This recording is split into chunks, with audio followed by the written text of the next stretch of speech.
Hello, my name is Jeff Bezos. I started Amazon.com about 15 years ago. Tons of stories from the early days. We started the company in my house. We didn't have enough electric power in the house at a certain point. We only had about 4 employees then, but we already had enough computers and computer servers that we had to string these big orange electric extension cords from every room in the house to get enough power into the room where the office was. So we were basically, all the circuit breakers were flipping. We couldn't plug a vacuum cleaner in anywhere without flipping all the circuit breakers. So we finally had to move to a real office.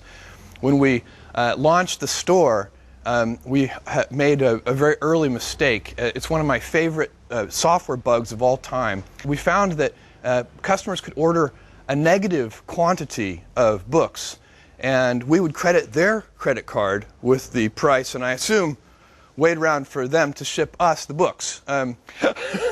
We fixed that one. It's fixed. And we've made a bunch of other mistakes over time, but we've learned a lot. My whole body is covered in scar tissue.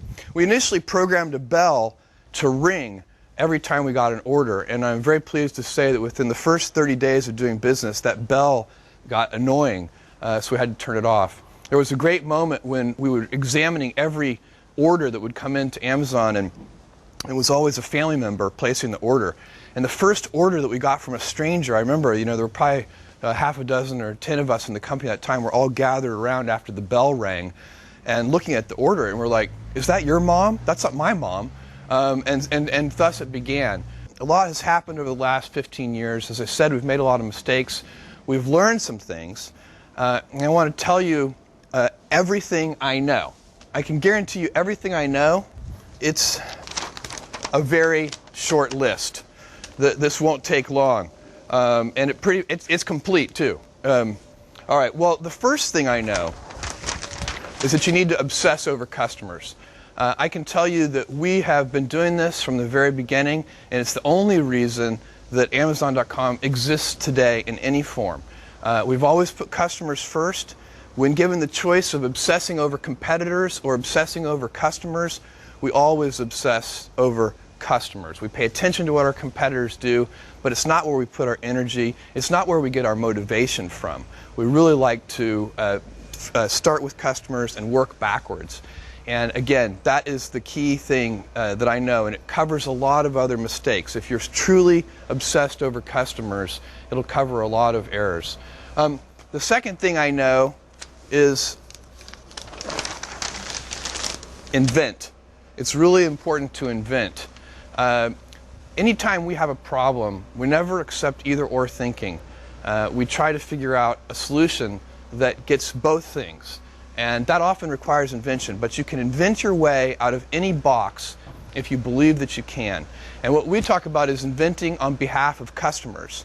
It's not a customer's job to invent for themselves. You need to listen to customers. It's critical. If you don't listen to customers, you will go astray.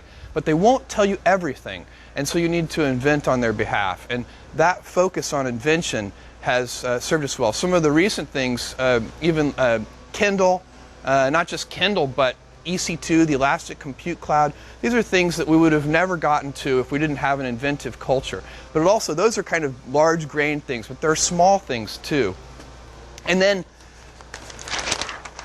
think long term. This is really critical. Any company that wants to focus on customers and put customers first, any company that wants to invent on behalf of customers has to be willing to think long term. And it's actually much rarer than you might think. I find that most of the initiatives we undertake may take 5 to 7 years before they pay any dividends for the company. They may start paying dividends for customers right away, but they often take a long time to pan out for shareholders in the company. So that ability to think in sort of 5 years and 7-year time frames really is very, very useful for us, and it's definitely one of the things that I know. It requires, by the way, and allows a willingness to be misunderstood. If you think long term, many of the inventions that we undertake, maybe if they're disruptive in any way, they may not be understood in the early innings, and it's always been very important for us to think long term so that we can tolerate being misunderstood. We've been called Amazon.toast, Amazon.con, many different things, many of them not appropriate for a video. And if we think we're right, then we continue. If we think we're wrong, if we're criticized about something we think we're wrong, we change it. We fix it. So it's important to really think about those things, but never to buckle to sort of standard kinds of pressures that come on that really force short-term thinking. And it's a huge competitive advantage to be able to think long-term, and you get to serve customers much better. All right. That's all that I know, really. I know one more thing. I'll save it for the end. But I want to, this is a very exciting day. Zappos is a company that I have long admired, and for a very important reason. Zappos has a customer obsession, which is so easy for me to admire. It is the starting point for Zappos. It is the place where Zappos begins and ends.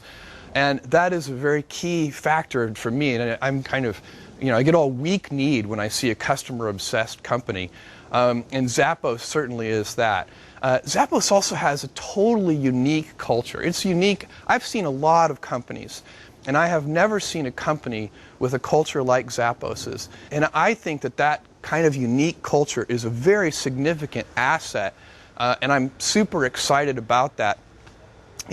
I've spent a lot of time talking with Fred and Alfred and Tony, and I have a good feeling for how important that culture is to Zappos, the Zappos brand, the Zappos customers, the Zappos employees. And that culture and the Zappos brand are huge assets that I value very much, and I want to see those things continue. And you're in such great hands with Fred, Alfred, and Tony. That's a really big deal. I've seen a lot of leaders of companies too, and I haven't seen people better than those three. There's a lot of growth ahead of us with Zappos. This really is the beginning. I'm just totally excited about what can be accomplished over time.